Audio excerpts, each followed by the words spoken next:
Hey guys, welcome back to my channel, and it's Debsy, and the place to be, it's Debsy. Boop, that's me. Boop, Debsy. Hey guys, and happy Monday. I hope everybody had a great day and a wonderful start to the week. It's Monday. I went back from my vacation. The first day back is never fantastic. So there's that. But guess what? Monday's done. We're on to the next day. Last night was Sister Wives. I did not watch it last night. I watched it today. Made my notes, so let's get into it. Okay. Mary and Janelle. Mary and Janelle met up at Mary's house. Janelle needed to tell Mary everything about Coyote Pass. She had to get she had to get it out so at least Mary knew. This was awkward. It was just an awkward for them meeting, and if I was Janelle, listen, I'm going to tell you at the end what I thought, but okay. So like I said, they met up because Janelle needed to let Mary in on what's going on with Coyote Pass, or as I call it, Cody squelching on his bills. So, and also Janelle did tell Mary that she left Cody. And I, from the very beginning, got the feeling that like Mary just doesn't trust Janelle. I don't know why. I think she's honestly just believing all of the crap and lies that Cody told her about Janelle. So Janelle tells her that, hey, listen, payment is due on Coyote Pass in 75 days. If it's not paid off, then the land can be repossessed. Janelle says, hey, I keep asking Cody for the money so we can make the payment. Cody doesn't have the money to pay it. And she says this often. She brings up all these like fears that she has. Mary just is like, well, I don't know why we should worry. I don't think we should worry. And then says that Mary was under the impression that the one who had control over all the money was Janelle. Janelle was like, no, I just did the books. Like, I just did the bookkeeping. I didn't have control over the money. Because if she did, it would be a far different situation. Cody was trying to make her seem like she was the problem, like Janelle was the problem, and Mary was buying in the whole time. Mary thinking that Cody and Robin are not going to screw her over. They would screw her over in a second. So how it is there's 4 portions of land. Mary is on one of them, one of the lots with Cody and Janelle. So listen, Mary's due a quarter of the money, but Janelle's like, worst comes to worst, Mary isn't going to get anything. So that's why she was like, listen, I'm going to come up here. I'm going to let her know so that she can watch out, so she can protect herself, so she can get this money. And then don't you know, what is that with Mary asking Janelle if she has her back? Janelle's there, isn't she? She's there telling you about all this. Nobody else is telling you about this. Cody isn't telling you about it. Robin isn't telling you about it. Janelle. But let me ask you something, Mary. Would you have Janelle's back? I don't think she is, because listen, when Janelle's like, I don't know if I can trust, if I should trust Mary, is Mary going to run right back to Cody and tell him what I said? Probably.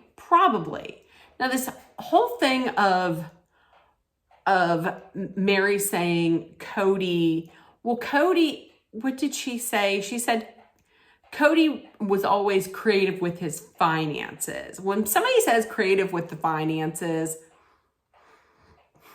listen, 9 times out of 10, I'm like, that's some shady shit. And she was like, he would always rob Peter to pay Paul. You're Peter.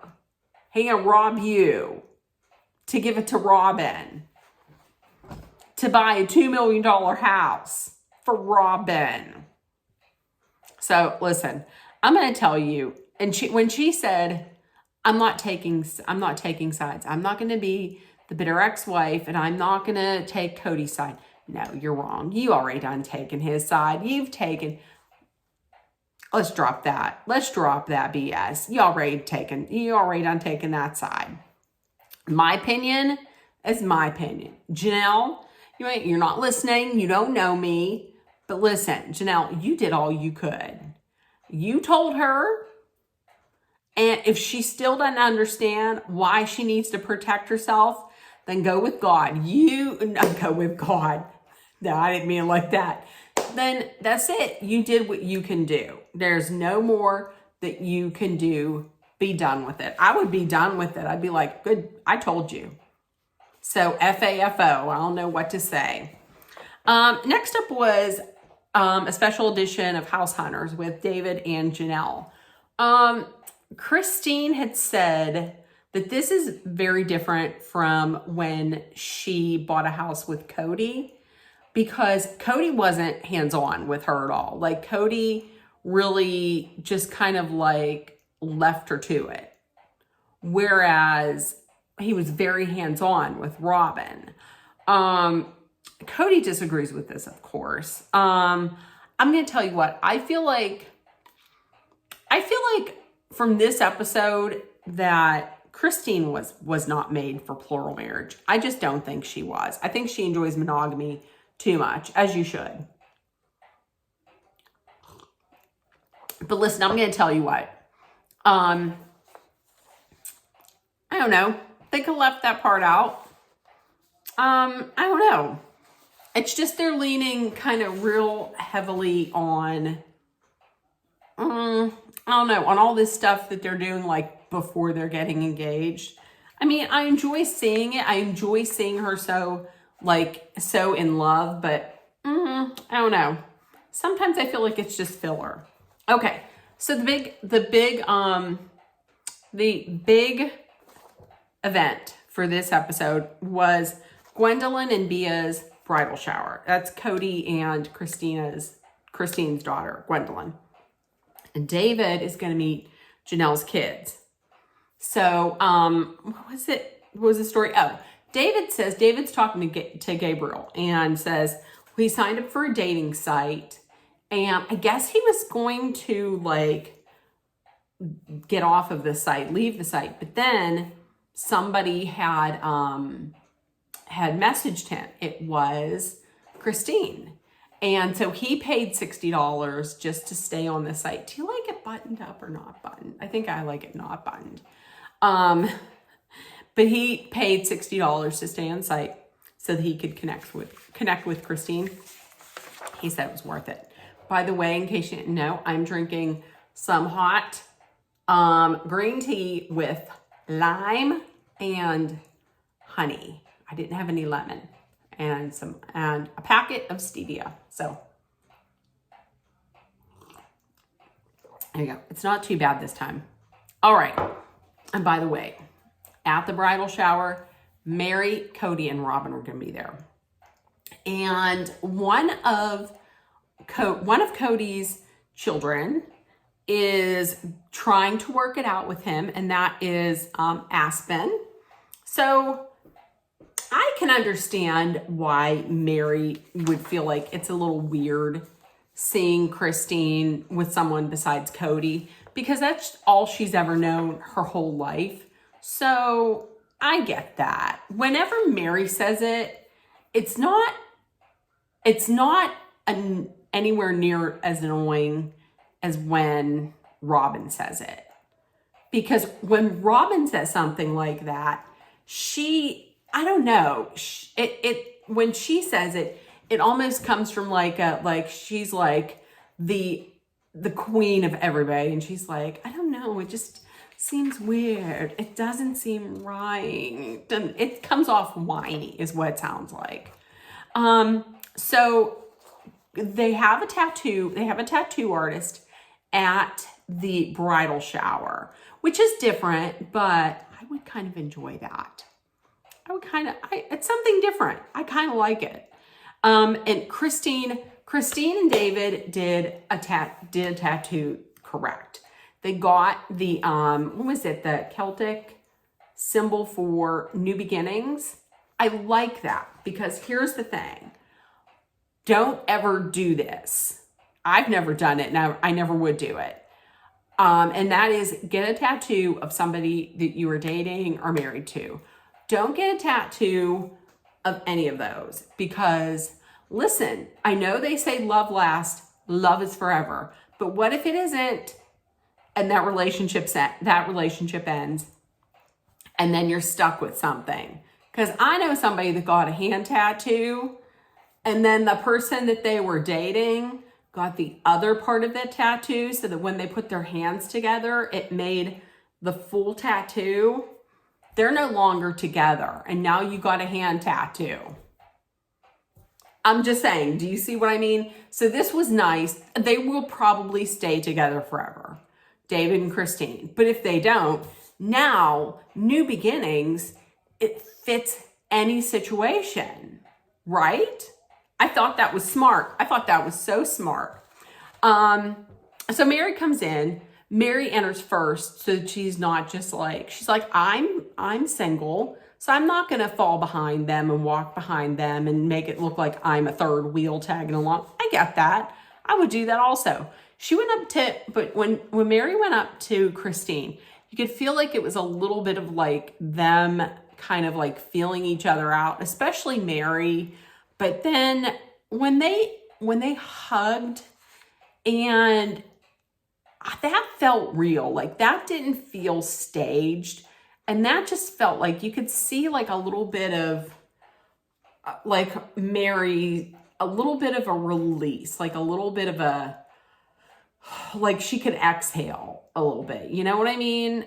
I like that. I liked seeing that. Do I think that's like, it's the start of like a best friendship? I don't think so, but it's something that I think that Mary needed, you know what I mean? And Christine, when Christine was saying, it's good, isn't it? It's good, isn't it? Well, Christine is in a different place from Mary. I mean, Christine's been out for a while. Mary hasn't. Plus, when Mary was in it, like she was deeply immersed, like she was in it. For her, she was probably the most difficult to get out of it because she was deep in it. But I think, and Christine was like, it will infinitely be better. Mary's, like I said, Mary's split from Cody is still kind of fresh for her. So she's not where Christine is at. She'll get there, but everybody gets there in a different way. Like she's mourning the loss of this marriage that she was in for 32 years. So it's grieving. So everybody grieves at a different pace. So she eventually will get there though. But I do agree with Christine that there is a part of Mary that wishes that it would have worked out. Like maybe she was holding on for so long because she stayed in it for 10 years because that's all she had known for her whole life. And maybe she was just holding out hope. That's what I think. Okay. So listen, when Cody said he enjoys he said something like that his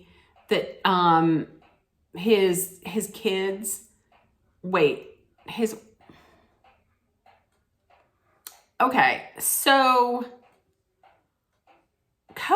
when Cody says, listen, I hated it. When he said, I'm here with my shy, pretty wife, my one pretty wife.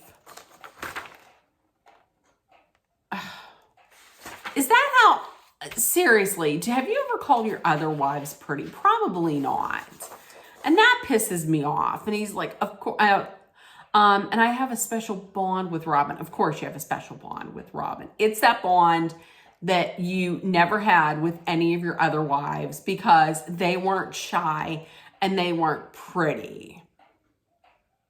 Fuck you, Cody Brown. Ugh, I can't stand him.